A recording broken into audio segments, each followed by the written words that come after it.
queremos agradecer a la asociación por haber creado este espacio que consiste en el Instituto de Derecho y Gestión Antártica. Así que bueno, les damos las bienvenidas y esperemos que tener una buena jornada. En esta oportunidad vamos a profundizar sobre temas de derechos ambientales en la región antártica y también profundizar aprovechando la participación del abogado del doctor Daniel Zaitúnez sobre el tema del derecho de pesca. Luego se va a sumar el profesor Gustavo Lescano, así que bienvenidos, ¿sí? En primer lugar, les quiero contar, como les decía, que el doctor Daniel Zaitúnez es especialista en Derecho Ambiental, en Derecho de Pesca, por la Universidad de Buenos Aires. También es profesor de posgrado en la carrera de especialización en Derecho y Política de los Recursos Naturales y la Protección Ambiental de la Universidad de Buenos Aires. Docente en posgrado de la carrera de especialización en pesca y producción acuícola en la Facultad de Ciencias Veterinarias de la UBA, también en la carrera de especialización en Derecho Ambiental de la Facultad de Derecho Pontificia de la Universidad Católica Argentina, posgrado en la carrera de especialización en Derecho Ambiental en la Facultad de Derecho de la Universidad de Belgrano. El currículum es muy extenso, doctor. Ha dictado capacitaciones para organismos públicos y privados, ha publicado diversos artículos y ha participado como disertante y asistente en numerosos congresos, seminarios y cursos. Ha sido asesor de la presidencia de la Comisión de Defensa y de la Comisión de Intereses Marítimos, Fluviales, Pesquería y Portuario de la Honorable Cámara de Diputados de la Nación, y también se desempeña como actual miembro del Colegio Público de Abogados. Así que es un excelente abogado, como les decía, especialista en Derecho de Pesca, así que bueno, tienen la oportunidad de aprovechar este seminario. Doctor. Bueno, buenas tardes a todos. Yo realmente le quiero agradecer a todas las autoridades de la asociación y en especial a la doctora Andrea Pantano y al doctor Javier Crea por haberme invitado a compartir con ustedes algunos temas que creo que son relevantes para lo que es la Antártida. También es un honor estar con el doctor Gustavo Lescano, que es realmente el que sabe. Yo los vengo un poco a confundir con algunas cuestiones, pero el doctor Lescano es quien tiene la expertise en temas antárticos. Y yo creo que les comentaba un ratito antes, poner en valor este espacio dedicado a lo que es el derecho de la Antártida y todo lo que involucra. Es decir, yo no voy a abundar en detalles sobre la importancia que reviste la Antártida para nuestro país y todo lo que ha venido históricamente haciendo Argentina respecto de la reivindicación de derechos en la Antártida, el sector antártico, lo que representa inclusive para la tierra de la provincia de Tierra del Fuego, etc. Pero sí me parece que hay una de las cuestiones que quiero dejar como disparadores para todos los que tenemos afinidades con los temas vinculados al derecho ambiental o vinculados a temas de derecho marítimo. Fíjense que hoy, inclusive casi por casualidad, me toca a mí hablar o compartir con ustedes algunos temas vinculados a lo que es el derecho de pesquería en el marco del Tratado Antártico, y hoy es el Día del mar y la riqueza pesquera, un día que fue instituido en 1937, y que si empezamos a contar antecedentes nos damos cuenta de que Argentina siempre ha tenido una mirada hacia el mar. desde la Convención de las Naciones Unidas sobre el Derecho del Mar y en muchísimos instrumentos internacionales vinculados a los temas oceánicos. Y actualmente, inclusive, tiene muchísima presencia en temas marítimos. Y yo decía esto, ¿no? Plantear también como disparador previo a nombrarle algunas cuestiones un poquito normativas vinculadas a la pesca, de cuál es el rol del abogado que está especializado en temas de recursos naturales o del abogado que está especializado en temas de derecho ambiental cuando tenemos la oportunidad de trabajar estrechamente con otras disciplinas que estudian, en este caso el mar, que estudian el océano. Y creo que eso es fundamental, es decir, ha ido cambiando esta visión de trabajar en sectores compartimentados. Hoy, los que estamos vinculados específicamente, aclaro, dentro del derecho ambiental, yo me he especializado en temas de pesquerías, me animaría a decir derecho de pesquerías. Y así dentro del derecho ambiental hay muchos que se especializan en otro tipo de recursos naturales. Pero hoy, volviendo a lo que les quería compartir, la visión y el trabajo es una visión más ecosistémica, un trabajo con una visión de 360 grados, con una visión holística, y esto nos obliga a los que estamos en el campo de las ciencias sociales, como es el derecho, a tener ese involucramiento para poder entender realmente qué nos quieren decir desde el conocimiento científico los biólogos, qué nos quieren decir los oceanógrafos, qué nos quiere decir un economista. Es decir, que cumplimos muchas veces de un rol de decodificador de ese conocimiento científico que es muy importante y les diría que es indispensable para lo que es la toma de decisiones, para cualquier tomador de decisión. Y tomador de decisión, hablo de tomar de decisión a diferentes niveles de escala, desde las organizaciones de la sociedad civil, en tema de pesca hablo de los pescadores propiamente dichos, de las cámaras empresarias, y, es decir, y de ahí a los que toman decisiones a nivel de políticas públicas. Como les decía también, y ya entrando para no confundirlos más, Argentina en el marco del sistema de tratado antártico hay 3 instrumentos básicos vinculados con la conservación de los recursos vivos marinos antárticos. Lo primero que debemos saber es que hay una convención sobre conservación de los recursos vivos marinos antárticos, CRUMA, o CAMELAR, conocida como CRUMA o CAMELAR, y que nuestro país la incorporó en el año 1982, a través de una ley, 22.584. Básicamente, esa convención establece, o el objetivo es la conservación de la vida marina del Océano Atlántico, del Océano Austral, digamos, y con la finalidad de utilizar racionalmente los recursos vivos allí existentes. Y fíjense que en materia de pesca sería especialmente Disosticho leginoide. Me gusta decir eso porque lo aprendí de un amigo biólogo y siempre me quedó grabado, pero que sería merluza negra, centolla y krill, que son las principales especies de carácter pesquero.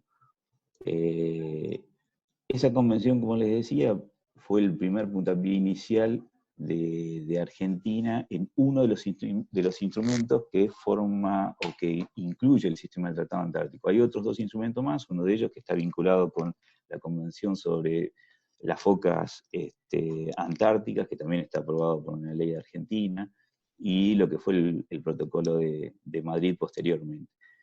En materia de pesquerías, básicamente, esa convención fue implementada a través de una ley, que es la 25.263, que es un régimen de recolección de recursos biomarinos en el área de aplicación de la CRUMA, ¿no? O CAMELAR, como les decía, ¿no? CAMELAR en inglés, CRUMA es conocida la sigla en español. Es una ley que establece diferentes tipos de procedimientos, pero básicamente habilita a operar buques de bandera nacional en el área establecida de la convención. Ahí los permisos de pesca tienen un trámite bastante complejo, pero sí son aprobados inclusive por un organismo del Estado que es el Consejo Federal Pesquero, que tiene mucha incidencia en materia de pesquerías, en el marco de lo que es la Ley Federal de Pesca, con la intervención del Ministerio de Relaciones Exteriores. Es decir, que tiene un mecanismo bastante complejo, no voy a ir en reglamentaciones que tienen que ver en cómo se otorga el tipo de permiso. Interviene también Prefectura Naval Argentina, que así como detenta el poder de policía en materia pesquera en el marco de la ley, también es una de las piezas claves en lo que es la implementación del régimen de recolección de recursos vivos marinos en el área de aplicación de esta convención. Pero me quiero detener también en algo que es más allá de lo que dicen las normas, en este vínculo que proviene del conocimiento científico. Está claro que tanto el instrumento internacional como lo que es el instrumento a nivel nacional de implementación tiene partes esenciales vinculadas a lo que es la investigación y la observación científica. Y yo quiero poner en valor todos los investigadores que tenemos en la Argentina, en distintos tipos de institutos dedicados al estudio del mar, la oceanografía, la biología, que en definitiva son quienes nos aportan todo este conocimiento científico para poder ser volcados en el diseño de una política pública.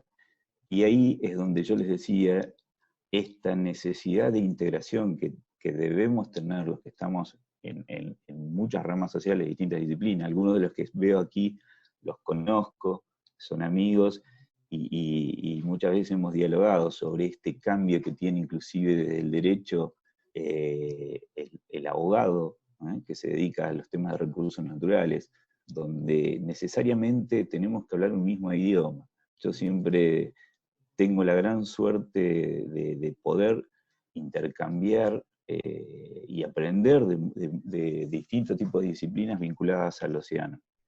Y básicamente nace dejar de lado estas visiones sectoriales que tiene cada una de las disciplinas para al final del día terminar con una visión de conjunto, de sistema. Es decir, sobre pesquerías en materia antártica, en materia de la zona económica exclusiva argentina, está claro los límites jurisdiccionales, los aspectos geopolíticos, pero para el propio sistema de la naturaleza sabemos que no compatibilizan los sistemas geopolíticos con los sistemas naturales. Y para poder entender cómo funciona un sistema natural y para poder diseñar una política pública o dar respuestas desde la normativa, es necesario comprender qué nos quiere decir el conocimiento científico. Y de ahí siempre hago hincapié en esta interrelación que tenemos que tener con las demás disciplinas. ¿O acaso yo les pregunto a cada uno de ustedes si alguna disciplina puede arrogarse el dominio sobre un recurso natural, en este caso como el pesquero? ¿Ustedes creen de que algunas de las disciplinas estarían en esas condiciones? Hemos tenido ejemplos de que algunas disciplinas han intentado hacer esto y bueno, los resultados no se los voy a contar. Entonces hay un nuevo enfoque sobre cómo trabajar en materia de recursos naturales, cómo pensar en pesquerías desde el punto de vista de un uso sostenible, de una administración y conservación de la vida marina y utilización de los recursos vivos marinos desde una óptica racional. Y fíjense de cómo ha cambiado inclusive la mirada y el estudio cuando empiezan a aparecer nuevos actores, en el caso puntual del mar o del océano. Me refiero en este caso específico del sector antártico a las áreas marinas protegidas. O sea, fíjense que la primera área marina protegida en el ámbito de la Convención de Recursos de la Antártida, diría, fue del año 2009. Esa área marina protegida que fue aprobada por la Comisión comisión, que es el órgano de gobierno que tiene la Convención de Recursos Vivos Marinos del Antártico, fue aprobada por unanimidad, y el problema real es después cómo empieza a interrelacionarse con una actividad productiva como la pesca.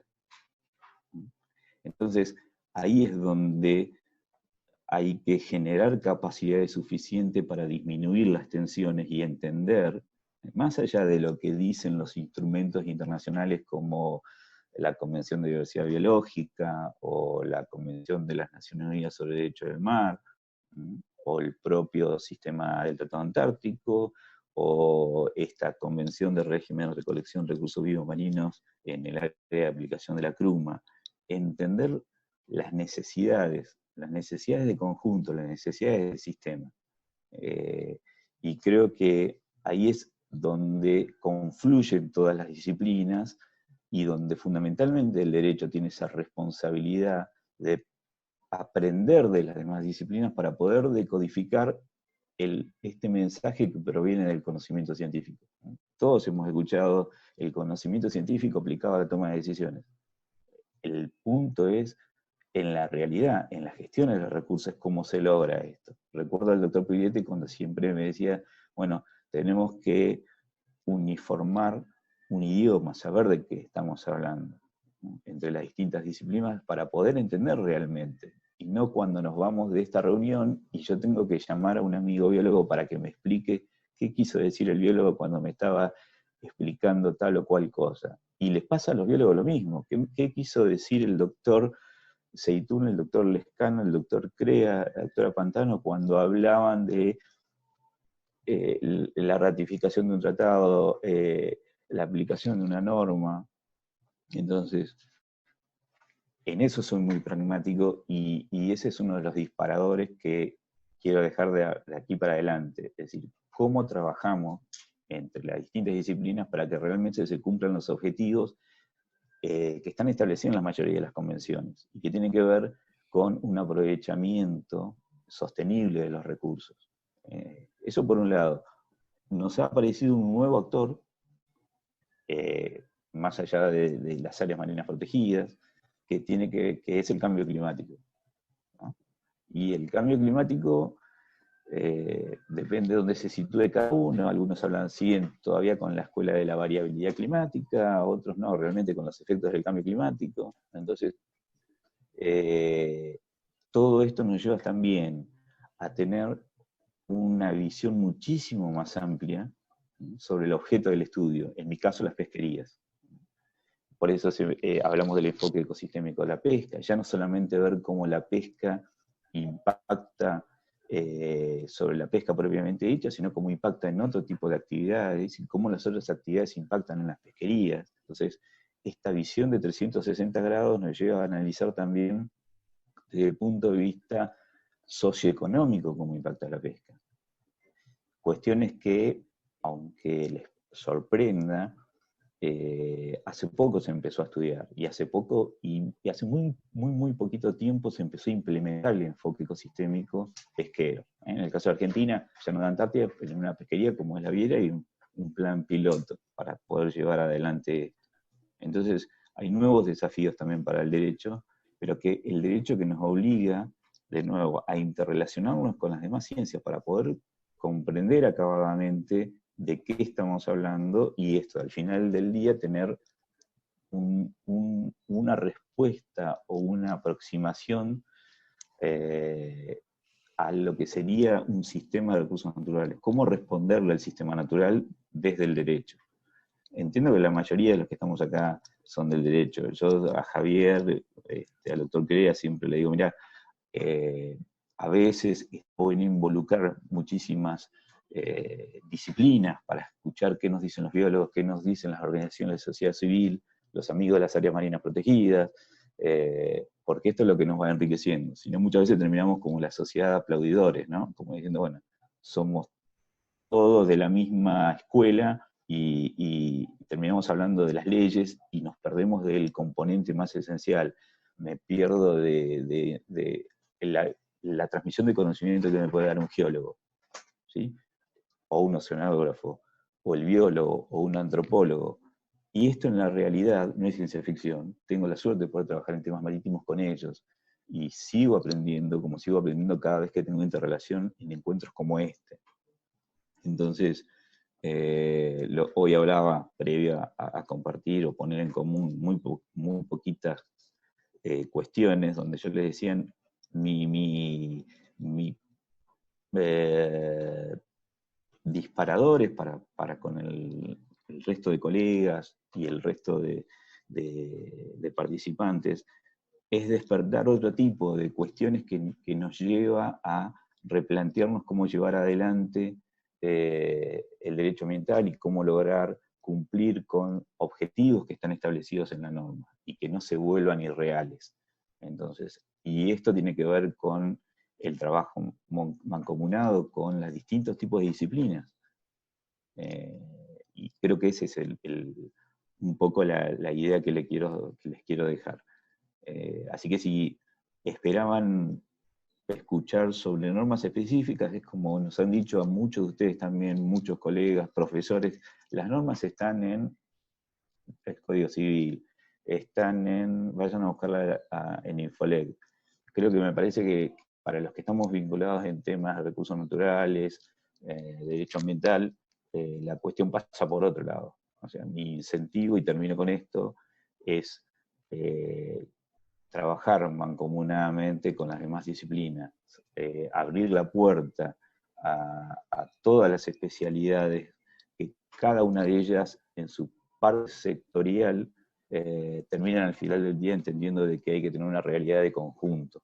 Así que eso básicamente en los minutos que me habían dicho para poder compartir con ustedes.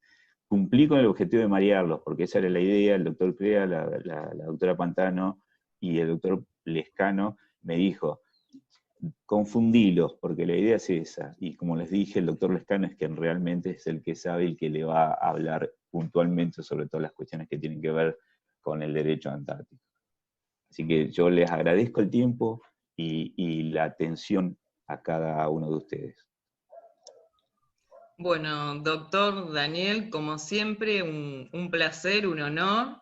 Desde el posgrado, la verdad que es un orgullo haber participado con usted en este seminario, así que bueno, muchísimas gracias y ya tendremos la oportunidad de contar con usted en otras oportunidades.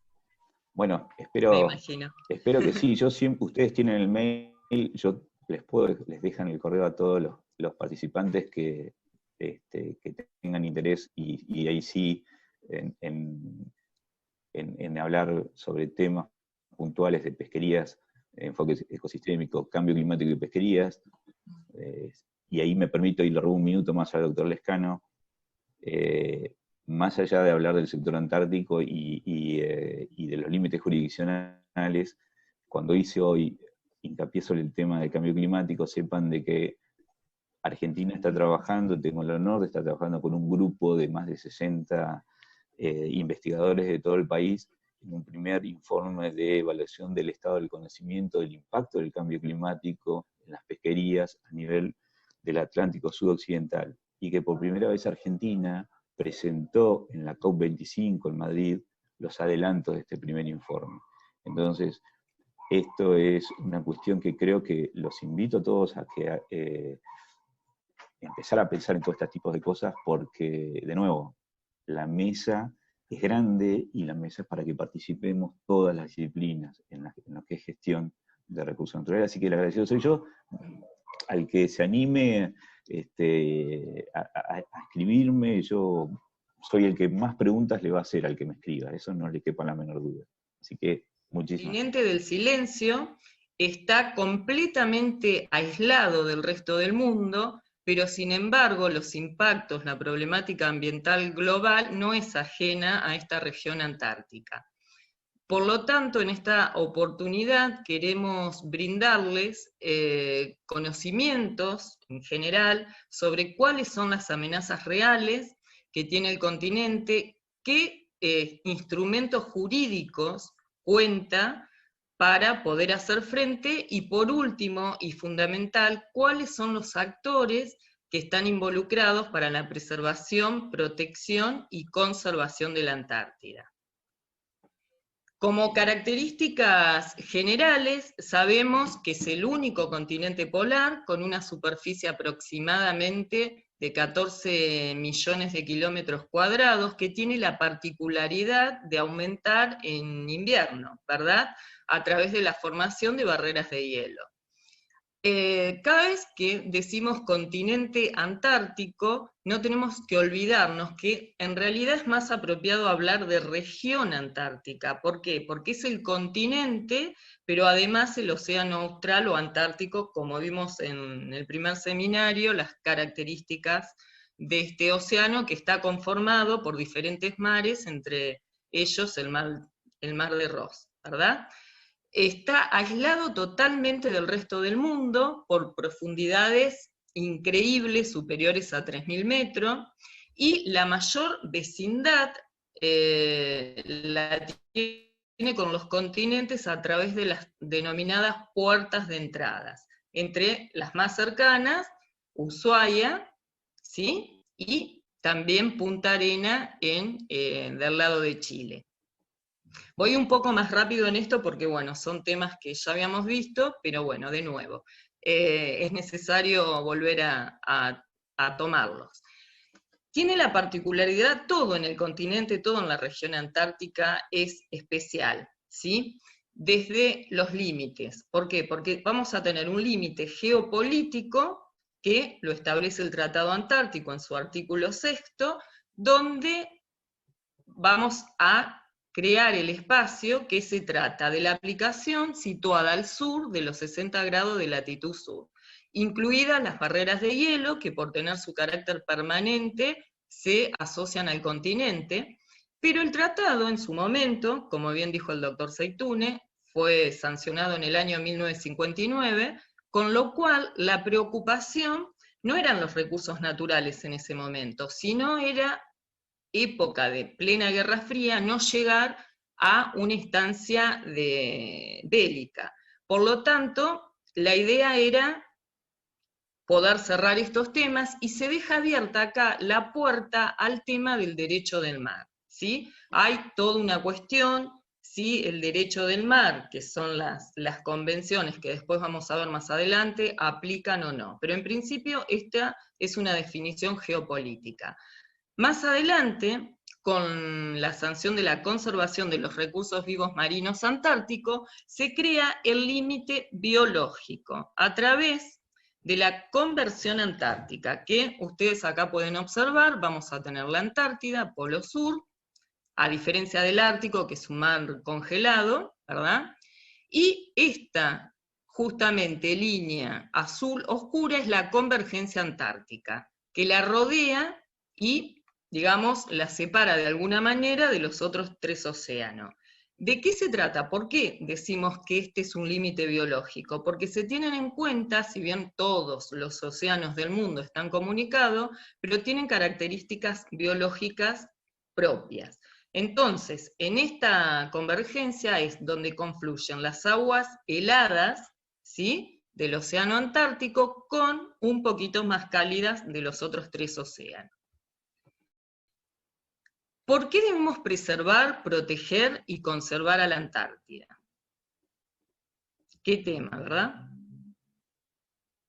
Bueno, a diferencia de otro continente, nosotros sabemos que hace más de 60 millones de años la Antártida tenía un clima subtropical y que luego, con la época de la glaciación, que en aquella oportunidad no tenía nada que ver la actividad antrópica, sino que se lo debemos todo a la naturaleza, pero bueno, lo cierto es que con la glaciación quedaron debajo de las capas de hielo sepultada una biodiversidad muy rica. Por lo tanto, en el continente antártico hoy por hoy tenemos ausencia de verde, pero sus recursos naturales, como bien también lo explicó el doctor, están en el mar. Por lo tanto, es sumamente importante. Igual, en el continente vamos a tener agua dulce en estado sólido. No nos olvidemos que están las investigaciones científicas. ¿Por qué? Por la historia de la Tierra, que está depositada bajo estas capas permanente de hielo, y bueno, como les decía, la biodiversidad rica, fauna marina en costas, mares y océanos, donde se aplica un enfoque ecosistémico. También vamos a tener reservas de minerales que seguramente, y de combustibles fósiles que seguramente la humanidad tendrá que buscar en alguna oportunidad. Por eso es importantísimo poder protegerlo. Antártida, bueno, sabemos que todos los recursos naturales están interconectados, pero específicamente por la ubicación de Antártida, tiene su influencia ambiental global en cuanto al intercambio de energía, en la regulación del mar, sistema atmosférico. En esto, en el primer seminario lo describieron muy bien la doctora Claudia Morey y Mauricio Saldívar con el tema de la desglaciación y el tema del cambio climático. Espero que recuerden. También dijimos que es el sanatorio del mundo, es el único continente que está perfectamente saludable, justamente, bueno, por la pureza del aire y por las bajas temperaturas.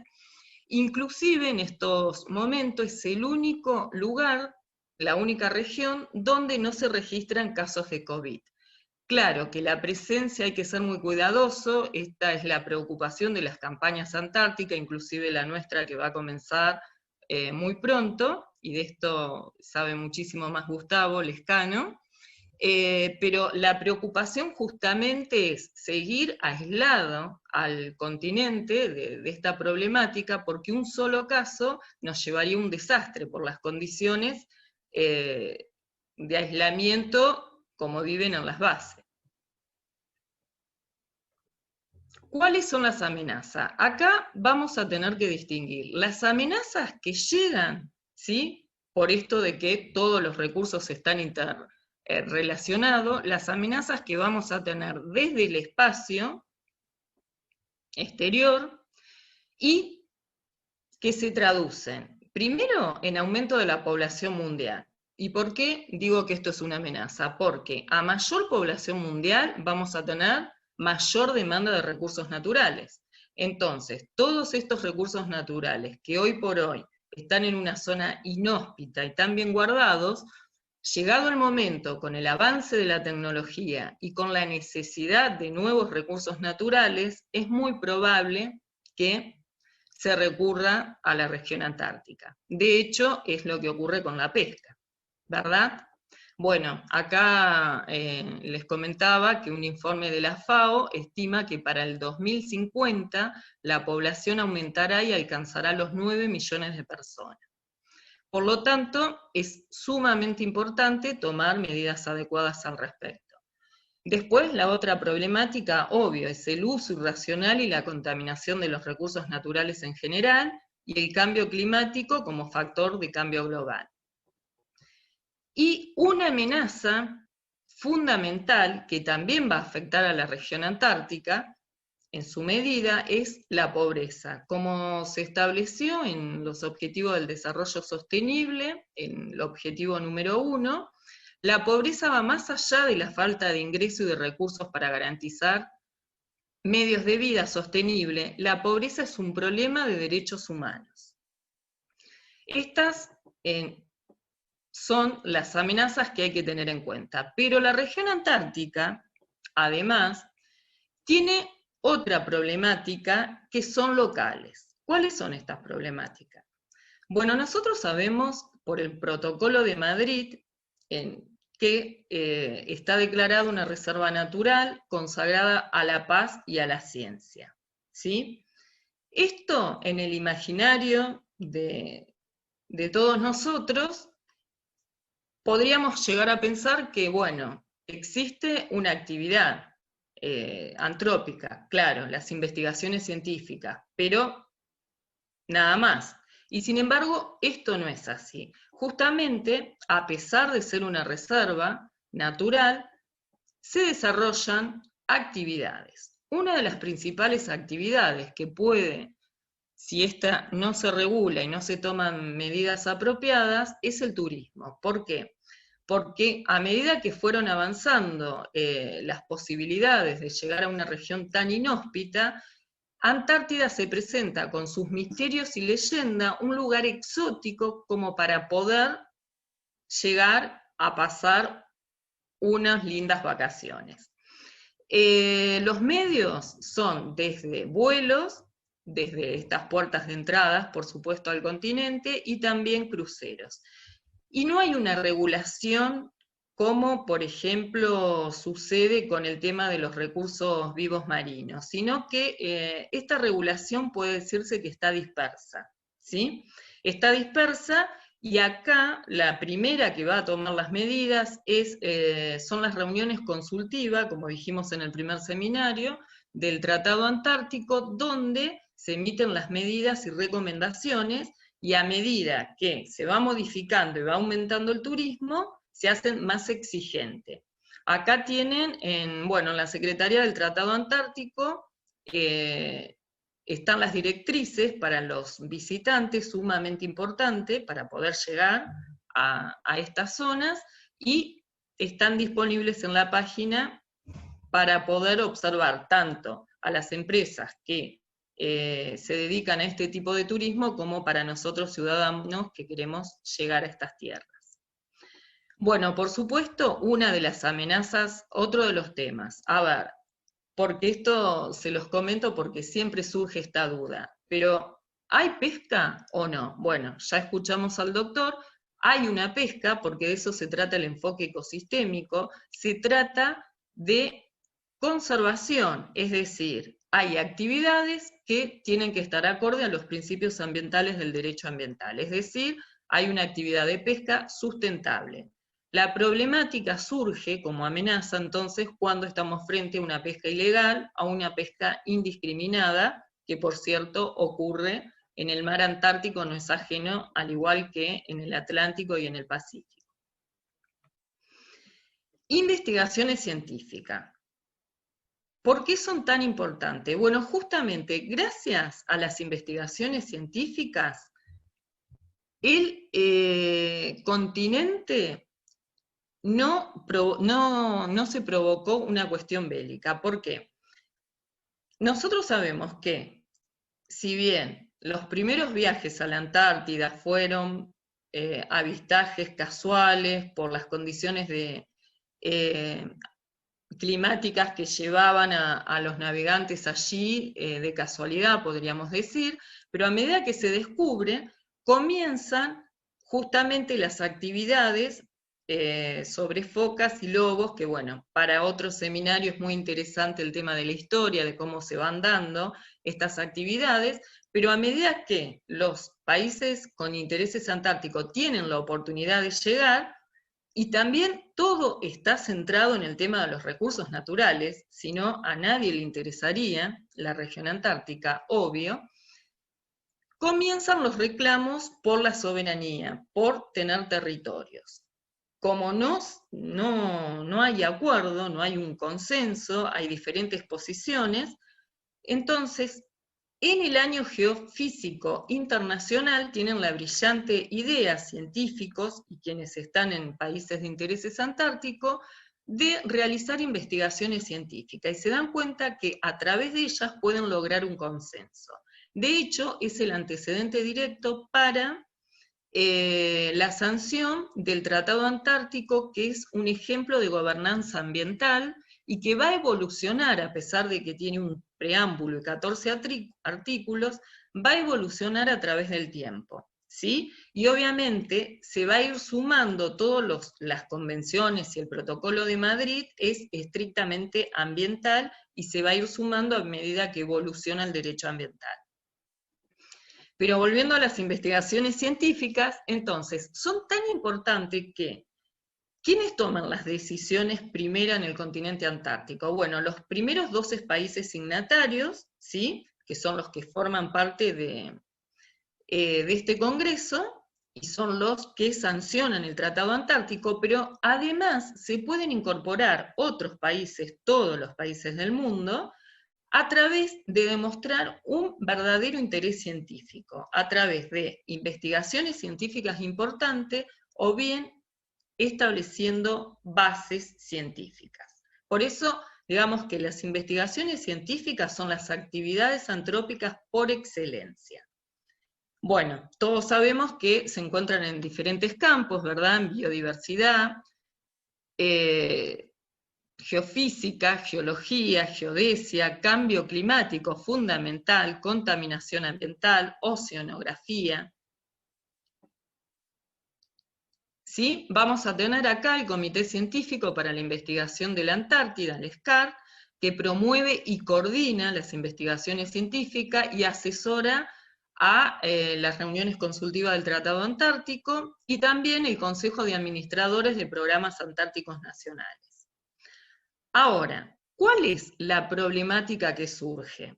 Más allá del tema del impacto de los científicos, obviamente que la contaminación cero no existe, siempre va a haber algún impacto, pero el tema es que no vamos a encontrar en ningún lado una definición sobre qué significa investigaciones científicas. Y esto es un problema, porque no vamos a tener el límite. ¿Cuál es el límite de una investigación científica?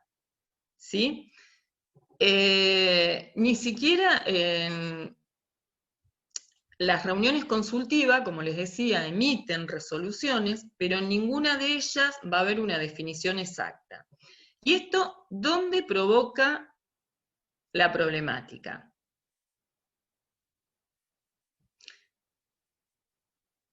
Bueno, antes les cuento, hablando de definiciones, en su momento hubo una gran problemática justamente por el límite. En el año 2010, Australia demanda a Japón porque Japón seguía adelante con un proyecto que se denominó Harpan 2, como continuidad de Harpan 1. ¿En qué consistía? Bueno, justamente involucraba en el océano austral, en el océano antártico, disfrazado, que estaban haciendo investigaciones científicas y cazando ballenas, en realidad estaban encubriendo una actividad económica. Esa es la problemática que tiene la ausencia de una definición de investigaciones científicas. ¿Cuál es el límite? En este caso, Australia, como les decía, también acompañado por Nueva Zelanda, denuncian ante la Corte Internacional de Justicia en el año 2010, las sentencias del 2014. Entonces, ¿qué argumento tiene Japón? El argumento es que ellos tenían el permiso, justamente a través de la nación, y a través, acá lo que está en juego es el artículo 7 de la Convención Internacional para la Reglamentación de la Caza. Entonces, ¿qué argumento? Definir los objetivos, ¿sí? Y alcanzables. No hay que utilizar métodos que puedan llegar a ser letales, hay que evitarlos, hay que tener métodos adecuados y también evitar efectos negativos a la población. Finalmente, la Corte Internacional de Justicia, en el año 2014, deroga los permisos que tenía Japón para estas investigaciones científicas porque excedía la cantidad. Es decir, de acuerdo a la cantidad, no tenía nada que ver con las investigaciones científicas, sino que era claramente comercialización. Pero no se da se deroga el permiso, pero no se da la definición. El mismo problema vamos a tener con bioprospección. ¿Por qué? ¿De qué se trata? Bioprospección justamente es obtener material biológico antártico, está definido por el Convenio sobre Diversidad Biológica, que es material genético, todo material de origen vegetal, animal, microbiano o de otro tipo que contenga unidades funcionales para estudiar todo el tema genético y sobre el tema de las herencias. El problema acá que tenemos, que se va a plantear en el futuro, son las patentes, ¿verdad? Entonces, ¿qué significa? ¿Se está haciendo ciencia? O, a ver, obviamente, hoy por hoy es ciencia, pero se puede llegar a convertir en intereses comerciales y ya países con determinada capacidad, como China, Estados Unidos y Rusia, ya van a contar con estas patentes. Por el contrario, países como nosotros o Latinoamérica que no van a tener la oportunidad de utilizar estas patentes. Bueno, y por supuesto la actividad minera e hidrocarburífera. ¿Qué pasa acá? ¿Existió en alguna oportunidad, de nuevo, más allá del tema de la tecnología, pero se descubrieron petróleo en el Mar del Ross principalmente, y en el continente depósitos de oro y de cobre? Por lo tanto, en el año 1988, sobre la reglamentación de actividades relativas a los recursos mineros antárticos, más conocida como CRAMBLA. ¿Sí? ¿Qué pasó? Nunca entró en vigor. ¿Por qué? Porque justamente de petróleo que preocupó al mundo, y Francia y Australia se oponen a ratificar la convención. Es importante tenerla presente porque quienes entienden en esta materia la preocupación, nosotros sabemos que en el año 2048, por el protocolo de Madrid, artículo 25, o quizás se va a modificar, existe la oportunidad de modificar o enmendar el Tratado Antártico. Y exige, además, el artículo 25, que tiene que existir sobre minería para poder realizar actividades mineras, tiene que existir, estar vigente, mejor dicho, un régimen jurídico al respecto. Y en este caso, muchos países tienen la preocupación, o si no se va a volver a discutir esta convención. De cualquier modo, esta convención tiene en cuenta, se trata sobre prospección, exploración y explotación de los recursos minerales antárticos, y tiene en cuenta el desarrollo sustentable. El profesor Lescano ha sido subsecretario de Gestión Antártica de la provincia de Tierra del Fuego, docente, es científico antártico, ha estado 2 años en Antártida dando clases en la única escuela que hay en la región, así que bueno, estimado profesor, amigo, estimado Gustavo Antártico, para quienes quieran seguirlo en Instagram, bienvenido y lo escuchamos entonces. ¿Qué tal a todos?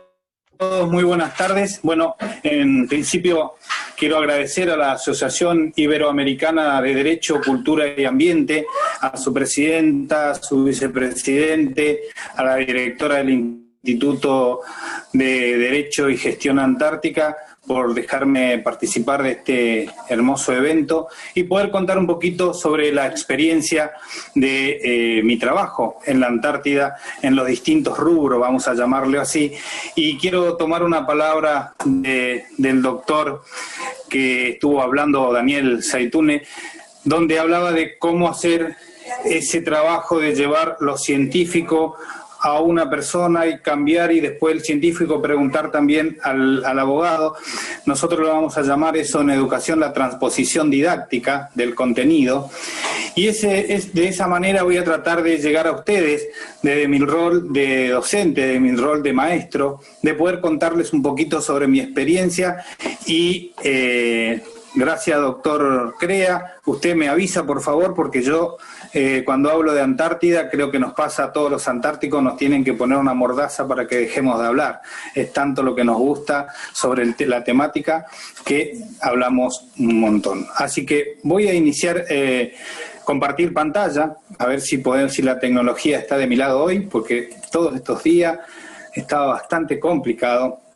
Así que ustedes me van diciendo, por favor, si pueden ver la pantalla completa.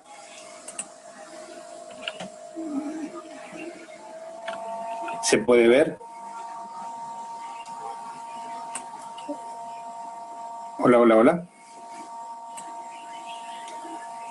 Bueno, no sé si me escuchan, voy a alargar entonces. Tierra del Fuego.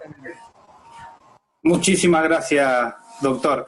Bueno, otra de las cosas también que es lindo decirle, porque se confunde, doctor, profesor, soy diplomado en gestión pública de gobierno, por las dudas, por las que no nos confundamos, es doctor, es abogado, no es abogado, soy profesor expedicionario del Desierto Blanco, este título de expedicionario del Desierto Blanco me lo ha dado el Congreso de la Nación Argentina por haber invernado un año o más de un año en la Antártida. En mi caso, estuve viviendo 2 años.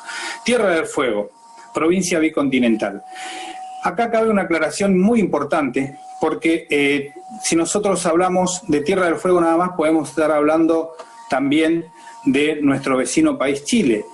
La provincia de Tierra del Fuego, Argentina, se llama Tierra del Fuego, Antártida e Isla del Atlántico Sur. ¿Y por qué es muy importante nombrarla? Porque normalmente nosotros, los argentinos, tenemos esto de acortar los nombres.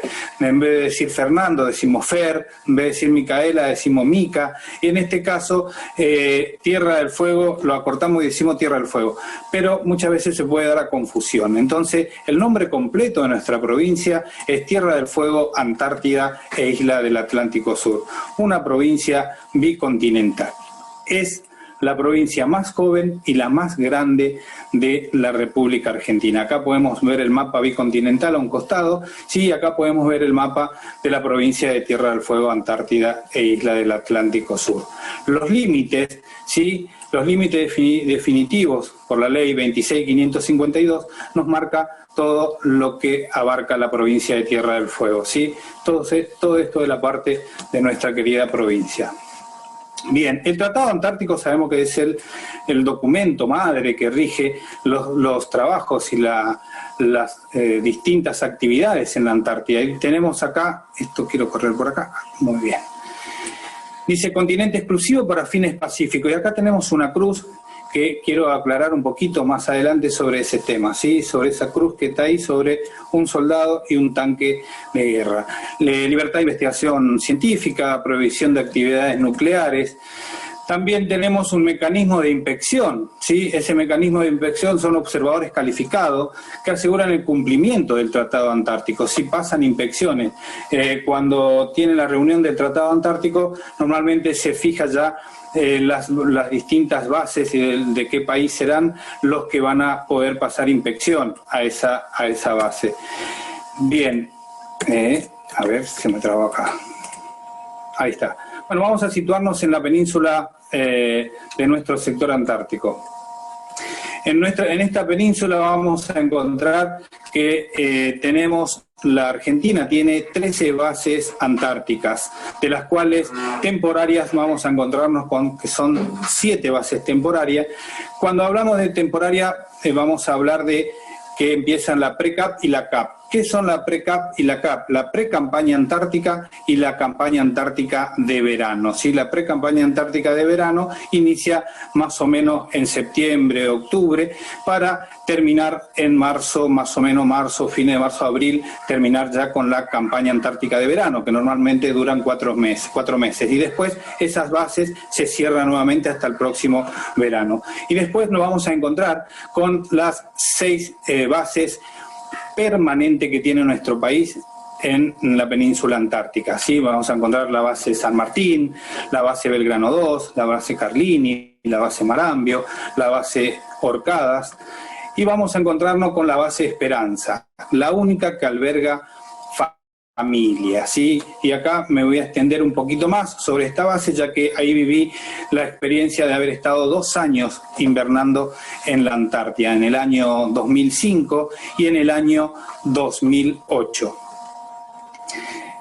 Muchos se preguntan, ¿cómo se preparan para ir a vivir 1 año en la Antártida? ¿Cómo es eso? ¿Cómo hacen? ¿Van así nomás? ¿Tienen todos allá? ¿Hay supermercado? ¿Hay kiosco? ¿Hay almacenes? ¿Cómo se preparan para ir a vivir 1 año en la Antártida? La verdad que cuando nosotros emprendimos esta empresa de decir vamos a ir a vivir a la Antártida, vamos a anotarnos para trabajar, yo no he hecho mucha investigación sobre la vida en la Antártida hasta el momento de ser preseleccionado y seleccionado para ir a vivir a la Antártida. ¿Cómo nos preparamos? De la siguiente manera.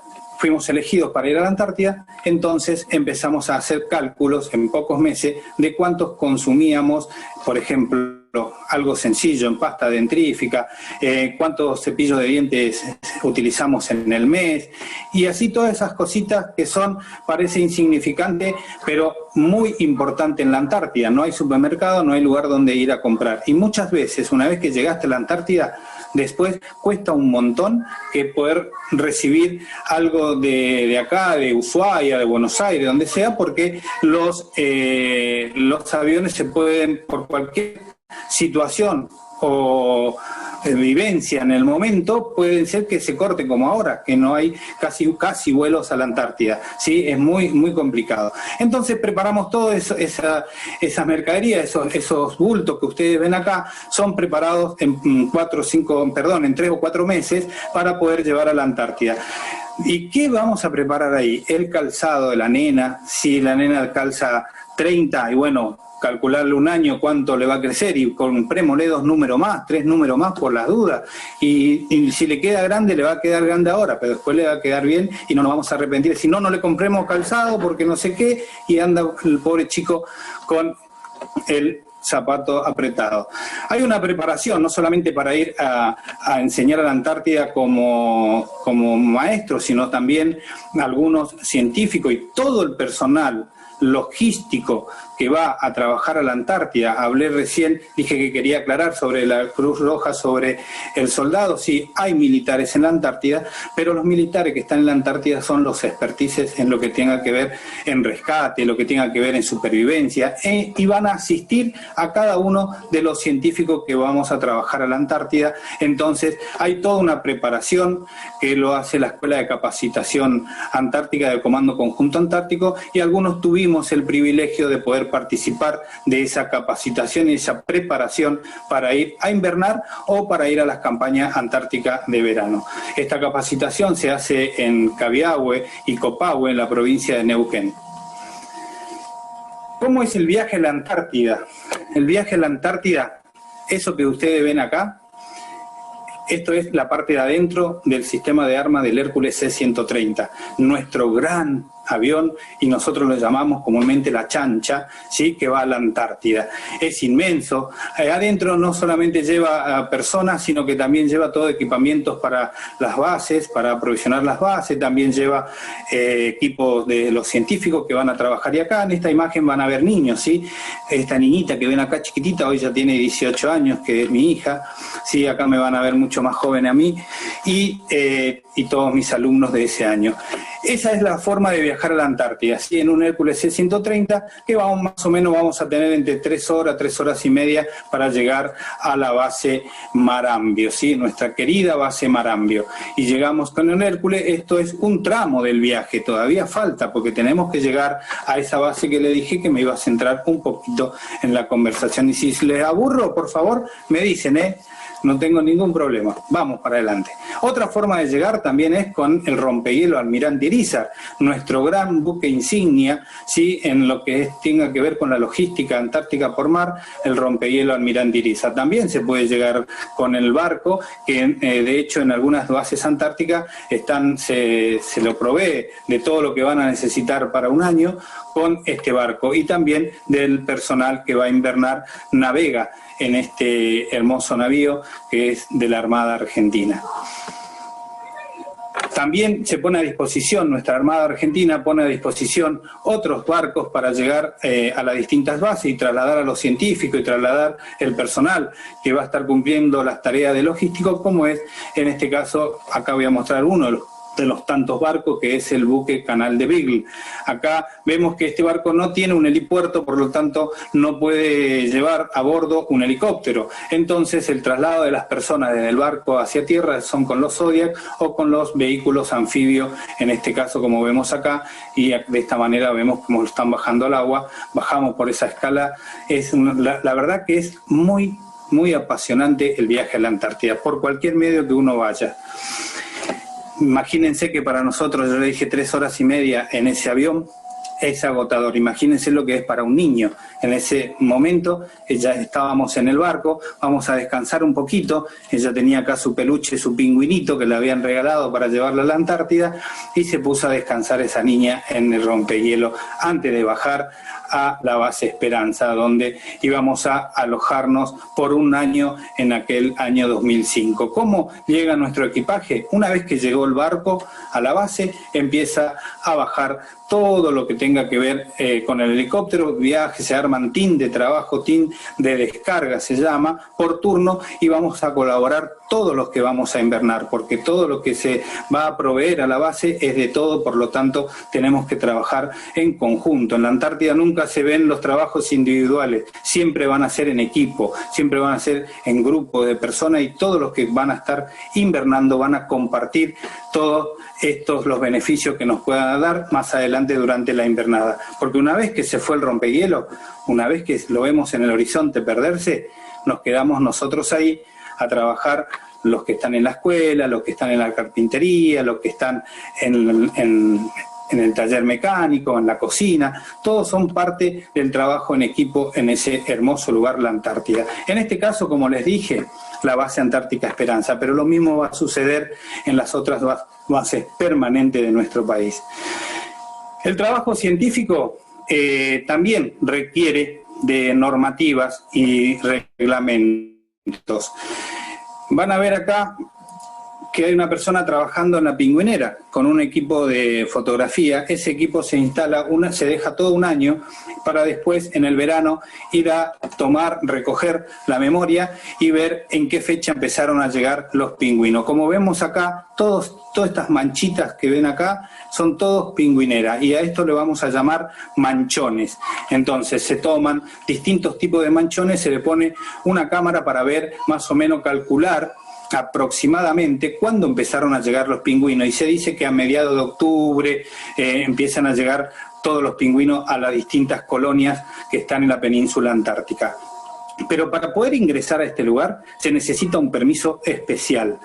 Supongamos que en este momento baja un Zodiac con inspectores y hay una persona acá trabajando, lo primero que se le va a pedir es toda la documentación que se necesita para poder trabajar en ese lugar, que es un permiso de intromisión y recolección. Y eso tiene que ver, eso ¿quién te lo da? La Cancillería Argentina, a través de la Dirección Nacional del Antártico y el Instituto Antártico Argentino. Con ese permiso vas a poder estar en la pingüinera. Ahora, un turista llega y se mete a la pingüinera, puede ocasionar graves problemas, ¿sí? Diplomáticos también, porque no pueden acercarse. Nosotros, antes de ir a la Antártida, en cualquiera de las situaciones y en cualquiera de los trabajos a realizar, siempre tenemos que rendir un curso que dura aproximadamente 4 años, donde nos dan todo lo que es normativa para trabajar en la Antártida, cómo vivir y política antártica argentina. De otra manera, uno no puede ir a la Antártida y visitar y pasear y estar así nomás. Acá lo que vamos a ver es un fósil. Aunque ustedes no lo crean, son restos de una ballena que tiene aproximadamente 35 millones de años. Pero yo veo piedra nomás, profesor. Esos son piedras, sí, exactamente, son concreciones donde poseen en su interior los fósiles de una ballena, ¿sí? Miren, ¿qué pasa si Gustavo anda distraído mirando por ahí, agarra una piedrita y dice, ay, qué lindo, esto parece un piecito, parece un no sé qué, parece hueso, porque tiene algunas cositas que me indican, me lo llevo? ¿Puedo hacer eso? De ninguna manera, porque imagínense ustedes, si yo me llevo este pedacito que está acá, que forma parte de un todo, la cual puede ocasionar que esa parte me está llevando a una investigación de años, y al encontrar en este caso todo el fósil completo de esta ballena, me falta una parte, y esa parte es muy fundamental para la investigación de nuestro científico. Entonces, las recomendaciones siempre están a la orden del día. Es más, si yo me llevo este pedacito por pícaro, paso por la aduana, me hacen un escáner y me encuentran un pedacito de piedra, y si tratan de ver qué más es, si es una piedra o qué, y descubren que es un fósil, puedo ir hasta prisión. ¿Por qué puedo ir a prisión? Porque es tráfico de fósil y es un delito que no es excarcelable, así que puedo ir directamente preso por llevarme un fósil. Todas estas cosas es importante conocer y saber antes de ir a la Antártida. Le voy a comentar un poquito cómo es la vida de un científico en la Antártida, y lo que ustedes van a ver acá es una carpa en la cual el científico, como les dije, se prepara física, mentalmente e intelectualmente para ir a trabajar a la Antártida, porque muchas veces van a tener estos días, cuando están en los campamentos, ¿sí? Van a tener estos días hermosos, en la cual van a poder disfrutar del trabajo, que uno siempre lo disfruta cuando tiene pasión, pero también le van a tocar estos días en el campamento, la cual es importante estar muy bien preparados para poder pasar un tiempo. Y estas tormentas suelen durar alrededor de 3-4 días, ¿sí? Muchas veces, y uno tiene que estar preparado para poder pasar ese momento en el lugar, ¿sí?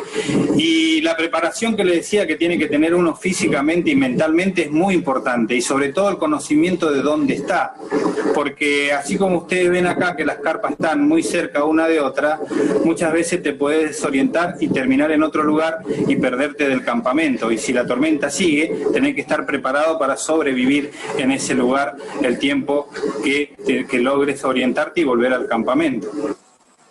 Bueno, no se asusten, no siempre es así, ¿eh? No siempre es así el clima. Es duro, pero es hermoso. Lo que le decía al principio, nosotros que vivimos en esos lugares y estamos trabajando en el terreno, nos apasiona, nos gusta mucho y no podemos parar de hablar. ¿Cómo llegan las provisiones al barco? Bueno, a las bases, a través del rompehielo Almirante Irizar, que es el buque logístico de nuestro país, como le dije, insignia. Sí, lleva el combustible, lleva el personal científico, lleva el personal que van a estar administrando cada una de las bases, y también van a llevar el famoso combustible. Sin el combustible nosotros no podemos hacer nada allá, ya que todo funciona a base de combustible. En este momento está ingresando mucho el sistema de energía limpia, como la energía solar. ¿Sí? Se aprovisiona con cada uno de estos tanques de combustible que vemos acá, con estos redonditos que ven acá, que se va a llamar rolling, que cargan 1000 litros de combustible, así que con todo el cuidado necesario y todo el mecanismo habido y por haber para no derramar nada y cuidar el medio ambiente, se empieza a trabajar. Y empieza la descarga, todo el team de trabajo, todo el team que van a estar en cada una de las bases por distintos turnos, van a empezar a bajar, y van a ver acá que en este momento, esta foto es del año 2005, van a ver que tienen unos círculos de colores, ¿sí? Porque vamos a identificar dentro de la unidad naval, dentro del barco, vamos a identificar por colores a las bases, el marrón en este caso, la base Esperanza, y acá un círculo rojo que nos va a identificar qué hay dentro de cada una de esas cajas, porque imagínense, hay que pasar un año en ese lugar, y normalmente en la base Esperanza van a invernar alrededor de 50 personas, así que hay que aprovisionar de todo y para todo, y sobre todo para los trabajos científicos también van a tener que identificar qué hay en cada una de las cajas para no perderse, ¿sí? Vamos a seguir un poquito por acá, vamos a centrarnos un poquito en la carga personal. Bueno, miren esta foto que a mí me llena de emoción siempre cada vez que la veo. Estas niñas que están acá, estas dos, esa es Sabrina y ella es Marianne. Sabrina hoy tiene 18 años, hace pocos días cumplió, Marianne ya cumplió los 19 años. Ambas están estudiando con el sueño de volver a la Antártida, como su papá ha vuelto muchas veces, para poder trabajar en la Antártida, así que cada una se está dedicando. Marianne ya está en su estudio en biología, y Sabrina dice, termino ahora para la escuela y ya entro a estudiar veterinaria, porque se quiere dedicar también a la parte de biología dentro de la Antártida. Para mí me llena de emoción eso. Acá estamos en una de las casas de la Antártida, con las niñas, y acá todo esto que ven acá, todo eso que ven acá son pañales. Le decía que hay que preparar para un año, y le cuento una anécdota así entre nosotros, que no se entere nadie. Usó 2 días nomás una vez que llegamos, así que ¿qué tuvimos que hacer? tuvimos que guardar todo y traerlo de nuevo. Dijimos, más vale que los use, y fue un conflicto. No, mucho dinero, comprar todo. Bueno, 2 días usó, pobrecito nosotros. Bueno, hay que abrigarse bien. Hay que abrigarse bien. Y los niños están preparados. Aquellos niños que son de la provincia de Tierra del Fuego, Antártida e Isla del Atlántico Sur, normalmente los hijos de los docentes o de aquellos adelantados del Comando Conjunto Antártico que viven acá y de acá se van a la Antártida, se acostumbran un poquito ya al clima y de hecho están acostumbrados. Por ahí le incomoda usar tanta ropa, pero el resto que no está acostumbrado, nosotros tenemos que enseñarles a los chicos que vienen de otras provincias poder hacer todo lo que tenga que ver con el cuidado en ese clima, ¿no? En ese clima muy, muy adverso como es la Antártida. Entonces, ahí vamos a ver lo que es la base Esperanza vista desde tierra, casi desde el mar, perdón, en verano. Vimos los pañales y me va a decir, ¿y qué hacen con esos pañales que utilizan? ¿Cómo hacen el tratamiento? Bueno, en este caso podemos ver acá lo que nosotros vamos a llamar allá en la base, casita en donde se hacen los tratamientos de los residuos cloacales. ¿Sí? Acá, una vez que abajo de la base, acá es como una telaraña, ¿sí? Muchas cañerías que van y vienen por todos lados. También por esas cañerías, ¿sí? Se va a hacer el desagote en su momento, lo que le vamos a llamar nosotros en la jerga antártica, hoy nos toca cloaca. Todo el mundo aprieta en el mismo horario el botón para que un motor lo lleve, lo impulse y lo lleve a la casita de tratamientos de residuos cloacales. Si yo me olvidé, tenía que hacerlo, me avisaron, pero se me pasó, y aprieto en otro momento, puedo hacer una macana importante. ¿Por qué? Porque es en pleno invierno, y si no está funcionando el motor que va a impulsar todo esto que vaya a este lugar, puede quedar congelado a mitad de camino, y sí que hay que hacer un trabajo, imagínense, 2 o 3 metros de nieve y de hielo, romper todo para saber dónde está. Y normalmente algunos por ahí dicen, yo le digo, no le digo, más sí, le digo, todo van a decir, pero después dice, bueno, seguramente que voy a tener que pagar con algo, voy a tener que hacer algo para decir, sí, yo fui el culpable. Es un mito, siempre hay que decirlo porque es muy importante, si no sabemos dónde está la falla, es importante. Miren acá, ¿ven este humo que está acá? ¿De qué color es? Blanco, perfecto. Normalmente si yo quemo algo, el humo es negro, pero como no se puede contaminar en la Antártida, la quema de los residuos orgánicos se hace en un horno pirolítico, sí que convierte todo eso en vapor, nada más que vapor, no se contamina nada. En ese lugar, la parte de lo que tenga que ver con las latas, los plásticos se compactan, nuevamente se prepara todo esto y cuando viene el relevo en el barco se lo traslada al continente. Durante la semana, nuestros queridos cocineros cocinan para todos, cada uno va a tener su función y en este caso los cocineros van a cocinar. El día domingo van a tener un descanso y es así que cada una de las familias o de la gente que está en la Antártida, en las bases, se van a cocinar. Ellos hacen todo, perfectamente al mediodía, retiran las comidas y cada uno almuerza en sus casas. Los días domingos hay una capilla en esa base, la capilla San Francisco de Asís, donde van a asistir aquellos que escuchan la palabra los domingos a la celebración de la palabra. La radio Arcángel San Gabriel, ¿sí? El patrono de las comunicaciones, ¿sí? Vamos a tener una radio también donde los chicos pueden aprender en ese momento también a interactuar con todo lo que tienen ahí y aprovechar también en el área de lengua y literatura y la comunicación poder trabajar y mirar la radio. Vamos a ver cómo es una casa en la Antártida, así rapidito, porque no quiero demorar más con la presentación. Esto es muy importante. Ustedes vieron los vientos que había, que eran muy fuertes, llegan a ver hasta vientos de 200 kilómetros, 250 kilómetros por hora, y uno mira de una casa a la otra y parece que se va a volar, se embolsa así. Para eso vamos a tener estos vientos, valga la redundancia, con un peso importante abajo que va a sostener a cada una de las casas que son de un material de fibra de vidrio. ¿Cómo llega el agua a las casas? Bueno, a través de la laguna, tuberías que nos van a llevar hasta la usina, donde hay unas grandes cisternas, y de esas cisternas se van a distribuir a la base.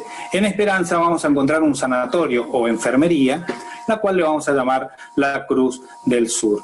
El medio de transporte interno vamos a encontrar muchos allá, pero nunca nos podemos olvidar que en esa base hay niños y ellos necesitan su medio de transporte también para ir a la escuela. Está todo elevado, ¿sí?, en bajada, así que ellos se largan en su medio de transporte. Acá tuvimos que sancionar y quitarle la licencia porque no sabía conducir el trineo. Así que bueno, nada, la estrella del lugar, el Snowcat, que traslada dentro de la base todos muchos equipamientos, y también a los chicos los lleva, si bien las casas son cerquitas, pero es importante trasladarlo a uno u otro a las casas, a veces cuando hay viento. El avión que traslada personal dentro de la Antártida es un avión chiquito, es el Twin Otter de la Fuerza Aérea Argentina, que desde la base Marambio, ¿sí?, cuando llega encomienda, por ejemplo, llega a la base Marambio en el Hércules C-130 durante el año, y después a través de este sistema, de esta aeronave de la Fuerza Aérea Argentina, trasladan hacia el glaciar Buenos Aires en la base Esperanza, y llegan todas las encomiendas que uno tanto anhela y espera, una cartita, un juguetito, un regalito de la familia que están de este lado esperando que termine la invernada. Esa es la escuela. Esa escuela, esta foto es del 2005, esa escuela tuvo un incendio en el año 2007, la cual redujo mucha historia y la dejó en ceniza. Y tuve la oportunidad en el 2008 de ser parte del boceto y del proyecto de la reconstrucción del nuevo edificio. Así vamos en invierno y salimos de noche también. ¿Por qué? No crean que es en la base Esperanza, que está a 1000 kilómetros de distancia más o menos de Ushuaia, son 6 meses de día y 6 meses de noche, para nada. Hay 4 horas más o menos de luz, pero como nosotros estudiamos de 8 a 12, paramos, almorzamos y volvemos a salir como a las 5:30 de la tarde, ya está de noche nuevamente. Así que esa poquita hora de luz que tenemos lo disfrutamos y mucho, tanto en la escuela como en la base. Bueno, acá voy a pasar rapidito, que es la labor docente en el aula. Es un aula plurigrado donde están los niños de distintas edades, de distintos niveles en un mismo aula. Normalmente se divide la pizarra para poder trabajar. Como les dije, se había incendiado la escuela y en una casa funcionaba lo que es la escuelita, en una casita, hasta la nueva reconstrucción del edificio. Voy a ir pasando rapiditos estas imágenes. No sé, doctor Crea, usted me dice, vamos a buscar impresiones. Miren, qué importante que esto. En el área de ciencias naturales, ¿y por qué no interactuar? Y acá hablamos de la transposición didáctica nuevamente, de lo que es llevar de lo científico al aula, ¿sí? Impresiones, acá Roca con impresiones. Qué importante, ¿qué es esto, profe? ¿Qué es esto, señor? Son impresiones. ¿Y en qué área se trabaja esto? En el área de ciencia natural, en biología. No vamos a tocar, pero lo vamos a observar. Vamos a sacar unas fotos y vamos a trabajar en la escuela. Como normalmente hay una parte del año, suelen llegar los científicos, ellos nos cuentan de qué se trata, y de esa manera los chicos se llevan algo de la Antártida y llevan el conocimiento del entorno, en la cual han pasado un año. Hay momentos lindos y hay momentos feos en la Antártida. Los lindos es durante todo el año y los feos cuando te tenés que ir. Y cuando empiezan a llegar los pingüinos, como vemos acá, el 13 de octubre, empiezan a llegar filas y filas y filas de pingüinos, ya marca, ya nos están diciendo que queda poco para este hermoso y bello y bendecido lugar de la Antártida. Así que esperamos un tiempito más y ya vamos a ver los pingüinos con sus pichones, los pingüinos que andan y deambulan por toda la base. Obviamente que el lugar es de ellos y nosotros somos los que estamos ahí de intruso, entonces ellos tienen toda la atención. Y como ven en esta foto, si hay una fila interminable de pingüinos, tenemos que esperar, si vamos a pasar, a que pasen todos a una distancia aproximada entre 5 y 10 metros de distancia, para que puedan transitar los pingüinos y uno poder pasar. Cuando vamos a tomar fotografías a estos lugares, vamos acompañados siempre de algún biólogo o un científico que esté en el lugar. ¿sí? Que ellos nos permitan a una distancia prudente, que nos van a decir hasta dónde llegar y poder tomar fotografías. Fíjense que acá tenemos las casas ya, las casas de la familia, y los pingüinos están por todas partes. En este caso vamos a ver acá un grupito de adolescentes que están en guardería, ¿sí? Estos están en guardería. ¿Qué significa estar en guardería? Acá son pichoncitos, llevan un tiempo y empiezan a emplumar, el plumón se les va y le queda estos sombreritos nada más, y la diferencia entre un adulto y un pichón es esta. ¿Ven que este no tiene barba? Que es todo blanco hasta el pico, y este adulto tiene barba. Entonces, cuando los pingüinos vuelven al año siguiente, ya vuelven con barba. Acá son adolescentes. Una vez que terminan de crecer, van a forrajear el papá y la mamá, por decirlo así, la hembra y el macho, y quedan a cargo de un adulto. Ese adulto va a estar controlando que ese grupo de pingüinos, ninguno salga del manchón. Y los corren y van como los perros ovejeros dando vueltas, y lo va teniendo ahí hasta que vengan los adultos a darle de comer, ¿sí? En este caso acá tenemos el pingüino Adelia y acá tenemos el pingüino barbijo, ¿sí? Dos especies que hay en la Antártida. Otra de la fauna que vamos a encontrar allá es el escuba. Acá tenemos el lobo marino, acá tenemos una medusa gigante y el krill. Esta niña que ven ustedes acá se llama María Sol Cosenza. Ella ha nacido en la base Esperanza, ¿sí? En el año 1978. Ella fue una de las últimas que nació en la Antártida, ¿sí? María Sol Cosenza.